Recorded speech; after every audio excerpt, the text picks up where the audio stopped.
A large part of why we don't love our hair as Black women has to do with the fact that men are being programmed and wired to not love us for who we are in our authenticity.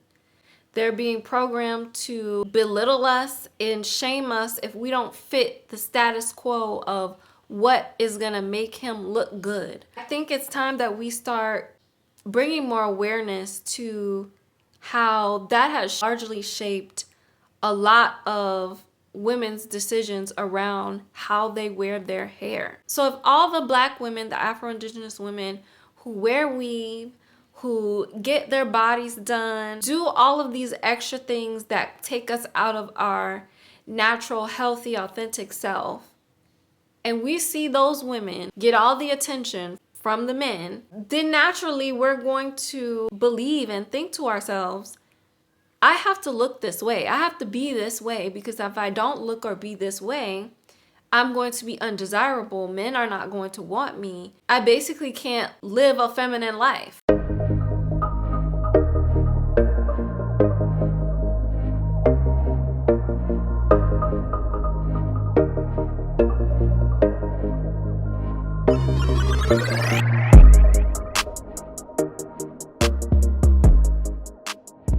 Peace and prosperity. Welcome back to Earth's Feminine, and if you're new here, welcome. This is the channel where you can come and learn all about primal feminine energy, the feminine energy that existed before colonization, and all of the conditioning around what we believe it means to be a woman. My name is Asaya, and I am the head creatrix and founder of the Creatrix Academy.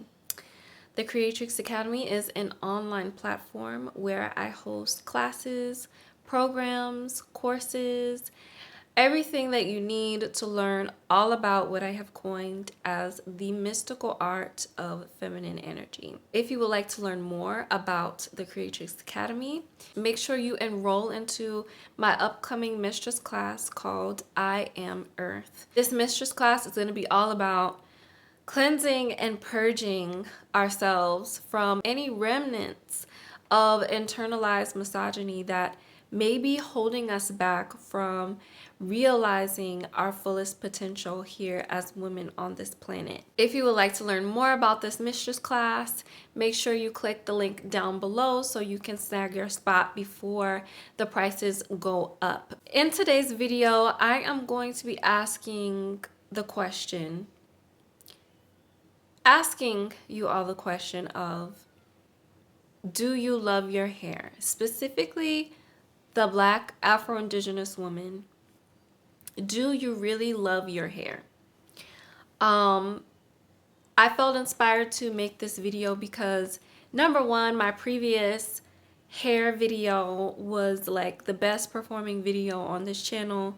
So I know that there's a lot of energy here that is yet to be explored. I'm also posting in response to an African podcast where the woman on the podcast basically said, you know, don't bring your natural hair to my event. And there's this whole battle, you know, natural hair versus wigs or weaves.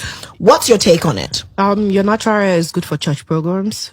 Your natural hair is good for when you want to pick your kids at school. Oh, wow. Don't bring your natural hair to my event. I have natural hair, but I'm wearing a wig. But I don't have to. I can wear my natural hair if I want to go out. If I'm going to the beach, I can wear my natural hair. It's good for the beach. If I'm going to church, it's okay. Do you get what I'm saying? If I'm going to pick maybe going to play with my niece, it's cool. If I'm in my house, it's okay. But why would I want to wear a nice dress, expensive dress, expensive heels? At least I'll do ponytail. At least. And then she goes into breaking down basically how I wouldn't wear my natural hair to a nice, upscale, classy event. I would wear my hair when I'm at home. I will wear my natural hair when I'm going to church. I will wear my natural hair when I'm doing kind of like all of these unimportant things, right? Daily things. But if I'm doing something that matters, that I'm going to be seen in a certain light, like an event that she does. She doesn't want women to feel comfortable with bringing their natural hair. And this sparked a conversation for a lot of people. But for me, it really inspired me to talk more about the real psychosis of why we as Black Afro-Indigenous women have fallen in love with an embodiment of ourselves that isn't authentic, that isn't truly who we are. I didn't always have or wear my natural hair. When I was younger, my mother raised me, you know, I had locks when I was younger. They were the wild and free locks. And, you know, I loved them because I never had to sit down and get my hair done. I could just be wild, I could be free, I could do whatever I wanted. Like, growing up as a young child, I didn't care about how my hair looked. I was never like, that was never put onto me because my mother was natural. My mother was natural, and she also had me wearing my natural hair. In the conversation of natural hair and why we as Afro-Indigenous women don't choose to wear our natural hair, I think one of the main reasons why we don't wear our natural hair is not talked about enough, and it's the fact that we have experienced much more positive feedback and attention from men when we don't wear our natural hair, specifically Black men. I remember when I got my first perm, all right? My auntie did my perm for me because she was a hairstylist, you know, a traditional Black hairstylist. She'd been doing hair for pretty much as long as I've known her as my aunt. And she did my perm for me. And when I started my perm, immediately, like after she did my perm, she gave me a silk press, and it was so pretty. I loved it. Like, my hair was all flowy and silky and long because it had been natural for so long. So my hair was like, I guess like to here, or maybe to here. Like, I had a good bit of hair when I got the perm. So I had the straight, flowy hair, and I was so happy with it because for so long, I felt like my hair was undesirable and not pretty. So finally, I'm getting this white, flowy, straight hair. And I think the next day, maybe that next morning or that evening, I went to church with them. And when we went to church, there was a guy, there was like this teenage guy at the church. And all I can remember, and I think I'm maybe like 15 at the time, when he saw me with like my hair, like this was new for me, but I had my hair done. I always had my makeup and stuff done, because I enjoyed doing my makeup and things like that. But he literally chased me out of the church. Like, I think the church was fairly packed, but I'm trying to remember the scenario. This was like over a decade ago. But all I remember is this guy chased me out of the church, and he was like bugging my auntie to like want to know who I was and talk to me because he had already knew, you know, my cousins. So he chased, and he was like trying to find me, and he thought I was so pretty because of my hair. If I'm being honest, because my hair was laid and silk pressed and looking, you know, put together, that was the first time I think I had ever experienced that, right, at that capacity. And it was from that moment on that it was like psychologically in my head as a young lady, I'm like, oh my gosh, if I want attention from men, I gotta have straight hair. I gotta straighten my hair. I gotta make sure my hair is, you know, looking a certain way. specifically straight. So that experience from then on shaped how I viewed myself as a woman and my beauty. And from that moment on, like, it wasn't just him, right? After that, I started to have more experiences, right? Of like, guys just looking at me like, oh my gosh, who's that? With her straight hair. I had never experienced that ever, having natural hair as a teenager, because it does condition us as women to say, yeah, I can't be looking this way. Like, I have to look like this. In my previous hair video, I mentioned briefly, about my experience with my father, my biological father, and my hair, right? And he always wanted me to have my hair done. He always wanted me to make sure that my hair looked presentable or looked the part. As we would go into different conversations, like, I can remember him kind of like saying these degrading things about, women who didn't wear their hair straight.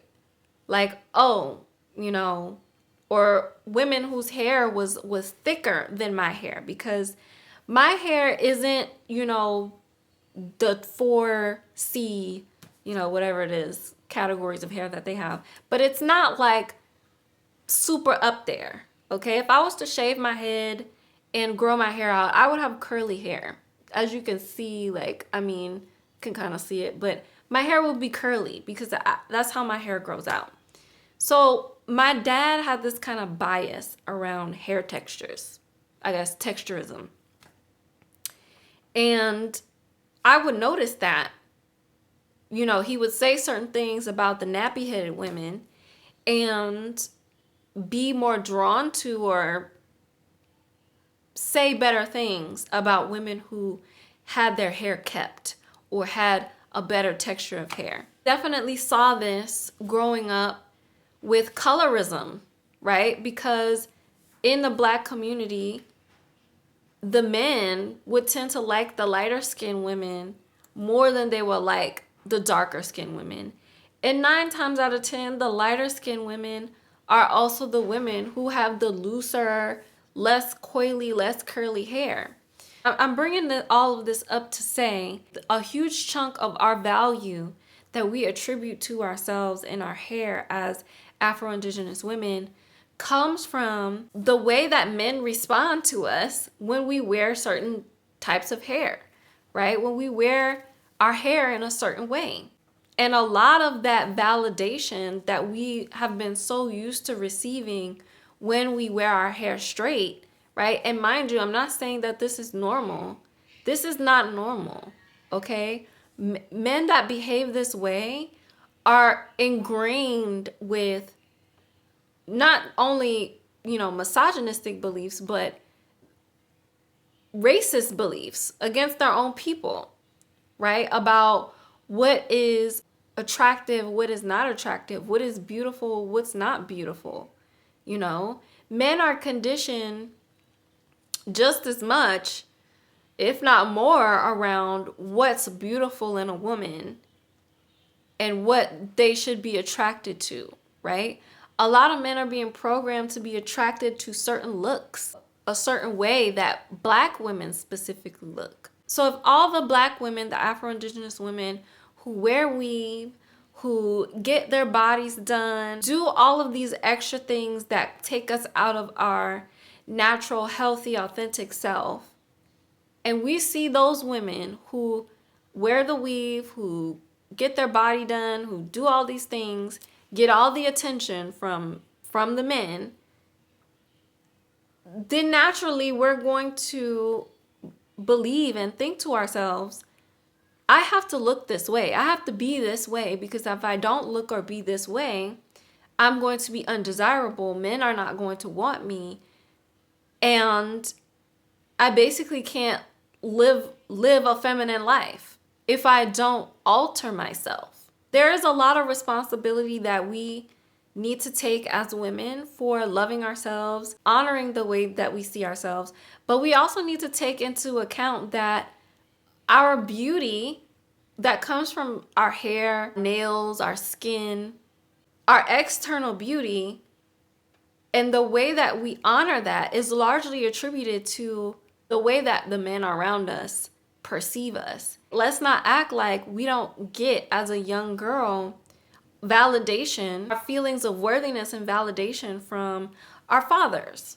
A large part of why we don't love ourselves and we don't love our hair as Black women has to do with the fact that men are being programmed and wired to not love us for who we are in our authenticity. They're being programmed to belittle us and shame us if we don't fit the status quo of what is going to make him look good. I think it's time that we start bringing more awareness to how that has largely shaped a lot of women's decisions around how they wear their hair. If we see more affluent, powerful men choosing women and uplifting women who clearly love their natural hair and wear their natural hair, and it's not to say that the men that are married to women who wear weaves or whatever like that wouldn't do that, but there should be more effort on the masculine's part, because we need to see that being our natural selves is worth loving. The experience of being appreciated by men for our natural selves and for the way that we look naturally, it starts with loving you first. There's a level of validation that we have received from embracing wig culture and the weave culture and the perm culture and all of these things that we're not realizing is incredibly toxic. It's coming from a place of needing to fit in and needing to be validated by someone or something outside of you. And this was the validation that I was seeking when I was younger. I was seeking to be validated by my peers. I was seeking to be validated by the boys at my school. I was seeking to be validated by even some of my family members, because everybody else was getting, their hair permed and things like that. So it was like I was becoming a part of it. Like I could finally be appreciated. When you stop making up all these excuses about how that's not really what you're doing when you choose to get a perm. That's not really what you're doing when you choose to straighten your hair. That's not really what you're doing when you are wearing weaves for every single day of your life or wigs for every single day of your life. Yes, we live in a culture where variety is normal because that's the era that we live in. But it's not healthy. It's not healthy for us mentally, and it is not healthy for our hair. So in order for us to really start to make it normal for us to see natural hair as also being a part of elegance, as also being a part of affluence, as also being a part of royalty, right? We've got to start loving our hair. Your hair is not going to grow if you don't love it. Your hair is not going to thicken and be beautiful and flourish if you don't love it. A lot of people see my hair and they're like, they compliment me and everything on it now, but when I first started my hair journey, you better believe that almost everybody, right? A lot of people judged me for my decision to get locks. A lot of people said that they were going to be ugly on me. A lot of people said that it wasn't going to look right and it was going to look weird and all these things. You will be like, a lot of people judged my decision to go natural, and I did not pay them any mind. I kept my mind focused on the long term. Do you love your hair? Do you really and truly love your hair? Okay? Or are you letting the pressure of society, of the men that you think that you want to validate you? Do you really want these systems, these men, these people to validate you? Do you really need that kind of validation, or are you just seeking it because you haven't come to a place where you appreciate and love yourself? Just like they haven't come to terms with appreciating and loving all of the things that your naturalness invokes inside of them. Okay? So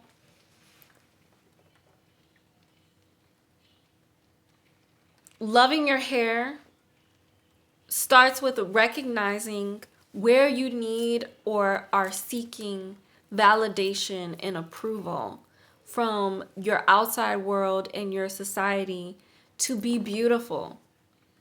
Okay, there's a lot of subconscious beliefs that women have around wearing their natural hair that keep them from growing their natural hair and loving their natural hair. And a lot of it has to do is the way that they think men will perceive them. A lot of it has to do with the way that they think society will perceive them. And a lot of it just has to do with their own internalized dislike for themselves and the things that their naturalness invokes inside of themselves. Do you really and truly love your hair, or are you just pretending that you love your hair when really you can't walk out the house without a silk press, without a wig on, without your hair being done? Let me know what you ladies think about this video in the comment box below, and I will see you all in my next video. Peace.